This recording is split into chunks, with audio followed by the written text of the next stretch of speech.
आइए जी, तो आज हमने SQC1 को आगे बढ़ाया। SQC1 का हमने पहला एलिमेंट आज कौन सा पढ़ा? Acceptance and continuous of client relationship and specific engagement.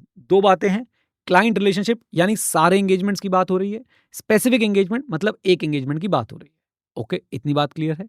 अच्छा, सबसे पहले इसमें आपको क्या बोला जा रहा है? SQC1 एक्सेप्टेंस और continuous of client relationship and specific engagement को लेकर आपको क्या पॉलिसी प्रोसेस बनाने को बोल रहा है? कह रहे देखो जी, आप acceptance and continuous of client relationship और एंगेजमेंट को लेके ऐसी पॉलिसी प्रोसेस बनाओ जो आपको रीजनेबल एश्योरेंस दे कि आप कोई भी रिलेशनशिप एक्सेप्ट या कॉन्टिन्यू तभी करेंगे जब आपके पास जो है इन तीन चीजों पे नॉलेज होगी, या इन तीन चीजों को कंसिडर करने के बाद ही आप कोई क्लाइंट रिलेशनशिप या एंगेजमेंट एक्सेप्ट और कॉन्टिन्यू करेंगे। याद रखिए, दोनों वर्ड हैं, एक्सेप्ट भी और कॉन्टिन्यू भी। कंफ्यूज मत होइएगा, सिर्फ एक्सेप्ट करते समय देखना है, नहीं, एक्सेप्ट करते समय भी और कॉन्टिन्यू करते समय भी आपको ये तीनों चीजें जो है वो चेक करनी है। आपकी पॉलिसी प्रोसेस ऐसी हो कि आपको रीजनेबल एश्योरेंस मिल जाए इन तीनों चीजों पे। नंबर 1, उनकी इंटीग्रिटी यानी क्लाइंट की इंटीग्रिटी। ओके। नंबर 2, अपनी competence, capability, time and resources. हमारे पास भी कॉम्पिटेंस, कैपेबिलिटी, टाइम और रिसोर्सेज होने चाहिए।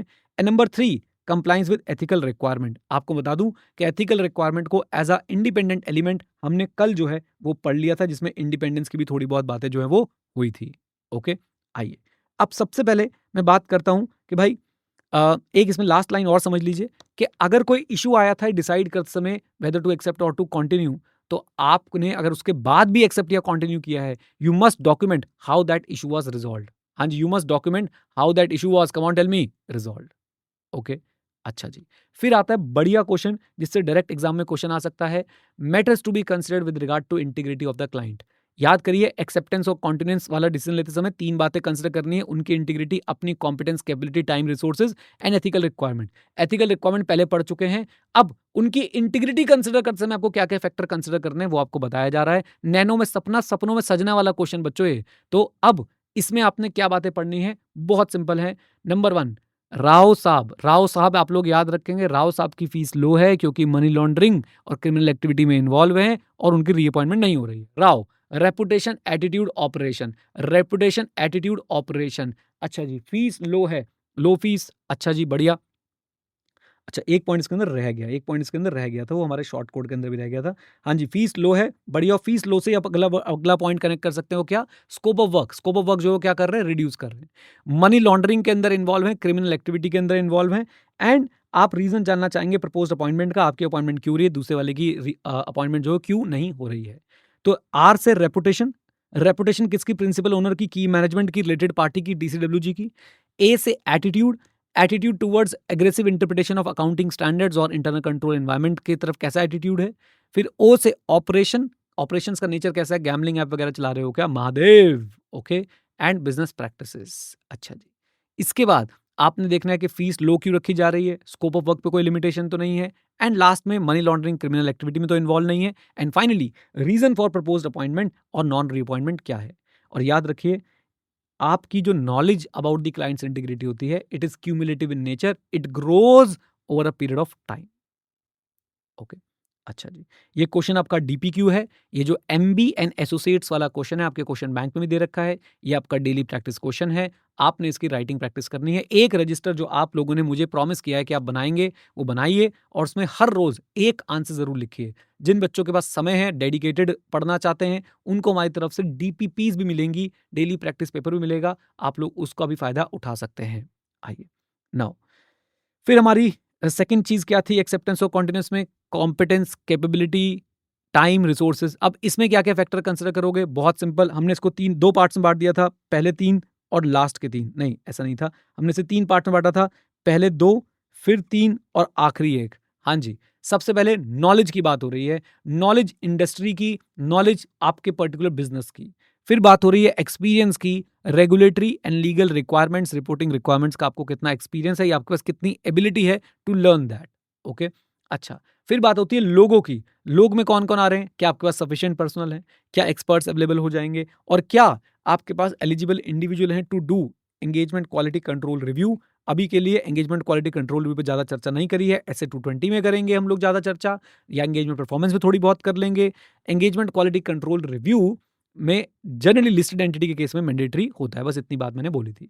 एंड फाइनली आपके पास क्या एबिलिटी है to complete the engagement within the deadline. एक बार फिर से, नॉलेज रेलेवेंट इंडस्ट्री और सब्जेक्ट मैटर की, एक्सपीरियंस रेगुलेटरी और रिपोर्टिंग रिक्वायरमेंट्स का, sufficient personal availability of expert eligible individual for EQCR, that is engagement quality control review, and ability to complete engagement within the deadline.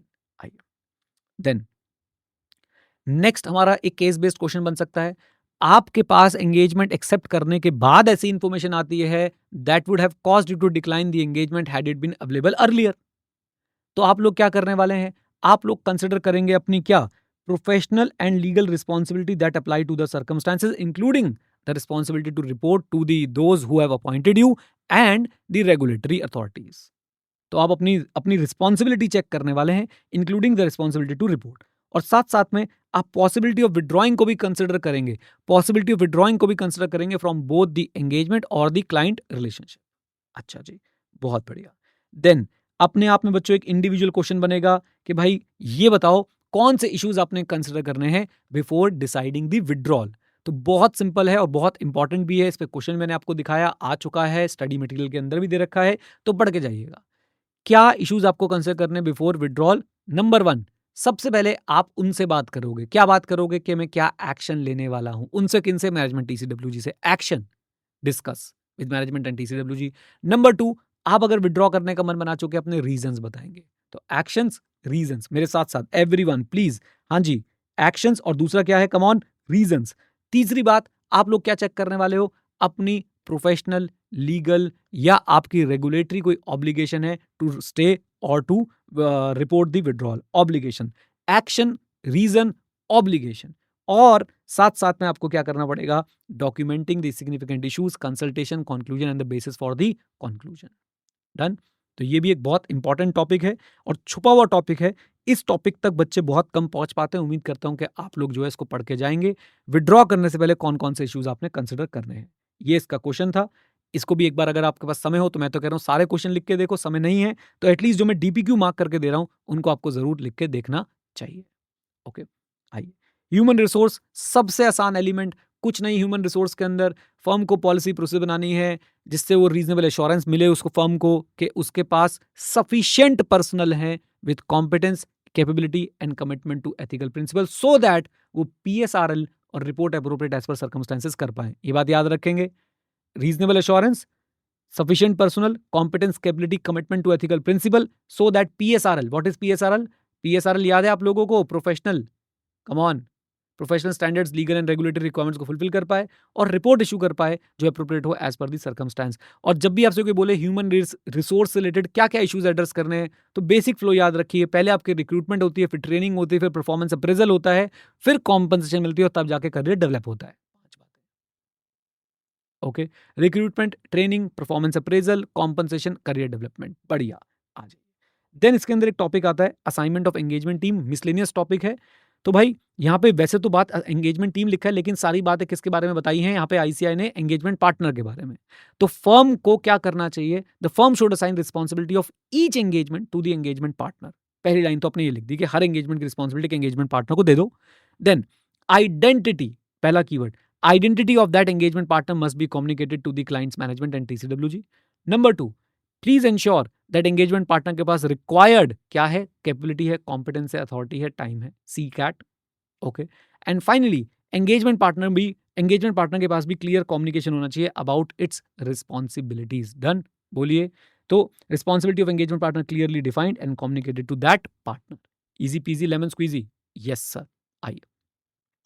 Then हमारे पास बात आती है अगले एलिमेंट की। हमने एंगेजमेंट परफॉर्मेंस को कल कवर करना है, आज हम लोग कवर करेंगे किसको? मॉनिटरिंग को। मॉनिटरिंग में क्या बोला गया है कि भाई देखो, फर्म को ये ध्यान रखना है कि जो भी उसकी पॉलिसीज हैं related to SOQC, firm should get reasonable assurance that the policy related to SOQC, system of quality control, are number 1, सबसे पहले क्या? Relevant, adequate, okay, relevant, adequate, operating effectively and are complied in practice.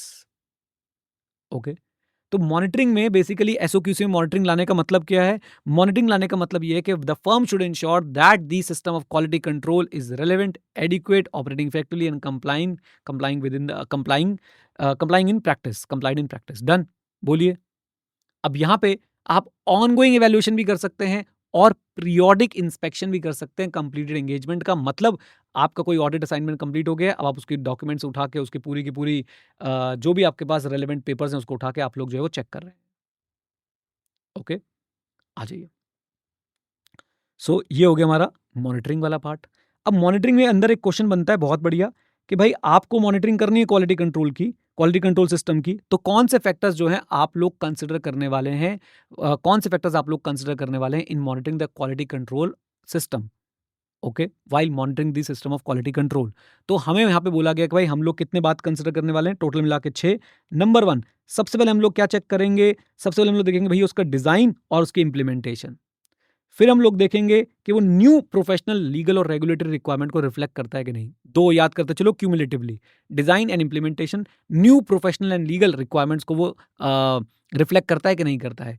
तीसरा हम लोग ये देखने वाले हैं कि भाई मॉनिटरिंग एक्सपीरियंस और ऑथराइज पर्सनल के पास हो। अच्छा जी, इन तीनों का एक चंक बना दीजिए। अगले 3 बहुत सिंपल, हम लोग क्या देखेंगे? जो कंप्लेंट्स आती हैं, एलिगेशन आते हैं नॉन कंप्लाइंस के, उनको कैसे एड्रेस करते हैं। फिर नॉन कंप्लाइंस से रिलेटेड ही आपका रेमेडियल एक्शन क्या होता है, यानी आपके जो वायलेशन हो रही होती है पॉलिसीज, उसका रेमेडियल एक्शन क्या होता है। एंड लास्ट में क्या हम लोग डेफिशिएंसीज जो मिलती हैं डिजाइन और ऑपरेशन के अंदर, क्या हम उसको करेक्ट करते हैं या नहीं करते हैं। तो complaints and allegation, remedial action and correcting the deficiencies. 6 point दोबारा बोलता हूं। सबसे पहले किसी का भी एसओक्यूसी चेक करना है, देख लो भाई प्रॉपर्ली डिजाइन, प्रॉपर्ली इंप्लीमेंटेड है कि नहीं। रिफ्लेक्ट करता है न्यू प्रोफेशनल, रेगुलेटरी और लीगल चेंजेस को। एंड एक्सपीरियंस और ऑथराइज पर्सनल को मॉनिटरिंग करनी चाहिए। अब तो बहुत आसान, आप एड्रेस कैसे करते हैं कंप्लेंट्स को, एलिगेशंस को of non compliance with the system of quality control. दूसरी बात, रेमेडियल एक्शन जो है वो कैसे लेते हैं जो उन लोगों के अगेंस्ट जो पॉलिसीज को वायलेट कर रहे हैं। एंड तीसरी बात, कैसे जो है डेफिशिएंसीज करेक्ट की जाती है in design, operation and compliance of quality control policies.